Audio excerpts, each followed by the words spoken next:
Hey up everyone, and welcome back to Write Good Poetry. Today we are going to be looking at a poem by the writer Sylvia Plath.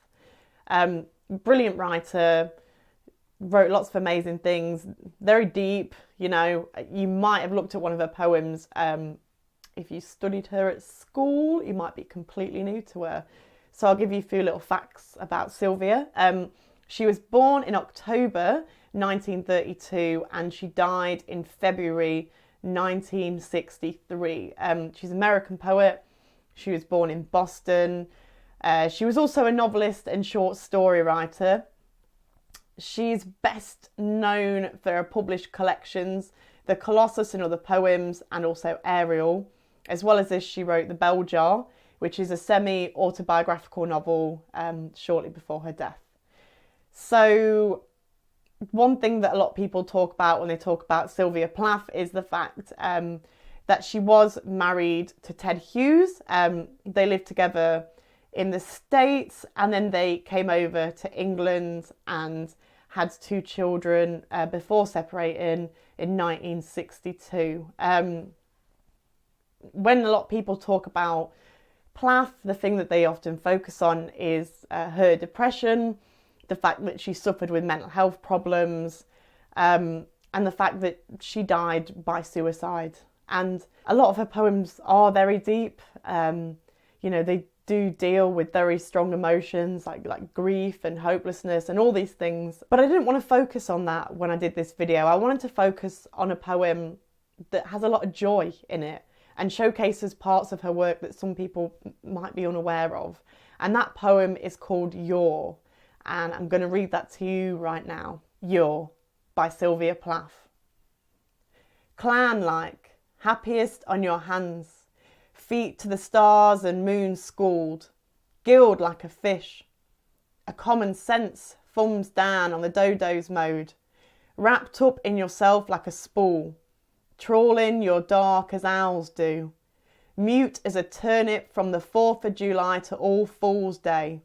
Oh, rise higher, my little loaf, vague as fog and looked for like mail, farther off than Australia, bent-backed Atlas, our travelled prawn, snug as a bud and a home like a sprat in a pickle jug, a creel of eels all ripples, jumpy as a Mexican bean, right like a well-done sum, a clean slate, with your own face on. So that's Youre by Sylvia Plath.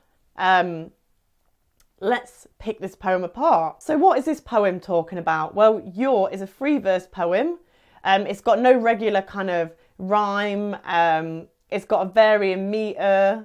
It's 2 stanzas that are both 9 lines long. And in it, she is addressing her unborn child. So the Youre that she's talking about is her unborn child that she's talking to, basically. I'm guessing the reason why she's got 2 stanzas of 9 is probably to represent the months that women spend carrying children. Obviously, babies take 9 months to grow in the womb and come out. So I'm guessing that's why she chose to separate it like that. And the whole poem is made up of loads and loads of metaphors, basically. It's like a long list of similes and metaphors.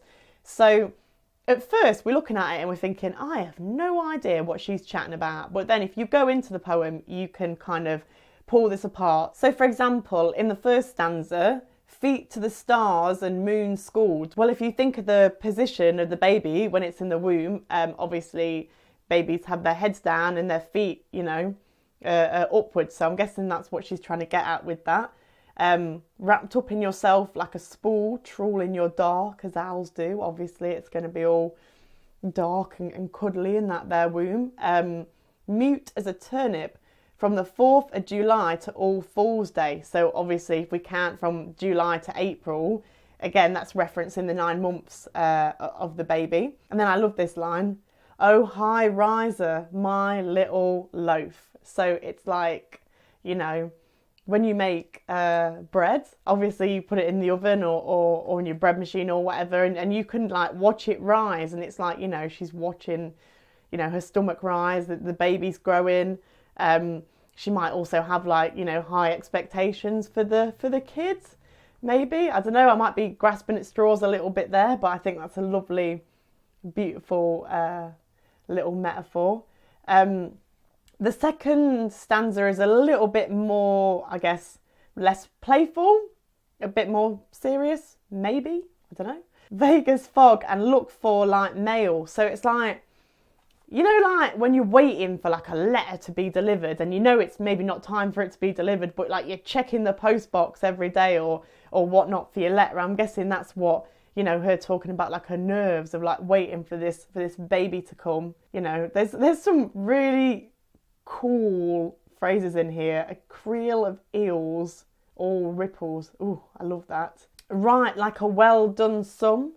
Again, I'm thinking that here she's talking about like, you know, like when kids do, that's like a very kid related thing, isn't it? Like, you know, when you get kids to do sums in school or get them to do like, be thinking about like maths and whatnot, and they're wanting praise from the teacher or wanting it to be correct. I'm guessing that's maybe what the reference is with that. And then a clean slate with your own face on it. So this child is going to be a clean slate, a new thing, a new lease of life, and it's up to the child to decide what it wants to be or where it kind of wants to go. So that's like a really quick rundown of some of the metaphors and similes in that poem.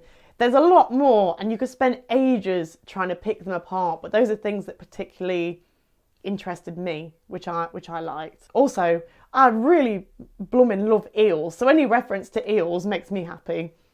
Just saying, that's a different thing, but whatnot. So this poem can be seen as very playful. There's a lot, you know, like a lot of language, like clan, like gilled like a fish, thumbed down on the dodo mode. All these lovely little phrases that are quite playful phrases that she's using. And I just think they work so well. Plath had like a really kind of love-hate relationship with the idea of childbirth. In her journal, she talks a lot about being frightened about giving birth and all these things. But she did think that kind of giving birth and pregnancy was like, you know, a necessary thing for a woman to do, to live like in order to live a full and meaningful life. That's what she kind of believed. I don't believe that, but you know what, not everyone to themselves, innit? So I think this poem was very, very important for her, and she wrote it the year she gave birth to her first child, Frida. So it was written when she was actually pregnant, and I think that's beautiful. I think it's an absolutely gorgeous little poem, and it kind of captures this really positive and nervous energy of what it is to be pregnant and what it is to kind of wait to be giving birth to a baby. So yeah, I really enjoyed this poem, and it was definitely my first choice when thinking about what to talk about when we're looking at someone like Plath. So I hope you've enjoyed this really quick kind of whirlwind tour of Youre by Sylvia Plath. If you've enjoyed the video, please give me a little like or subscribe if you haven't already. And if you've got any comments or want to pick anything about this poem which I've not talked about, and you're like, Sophie, you forgot to mention that, then yeah, please just comment below and let me know, and let's have a discussion. All right, everyone. Thanks very much. See you next time.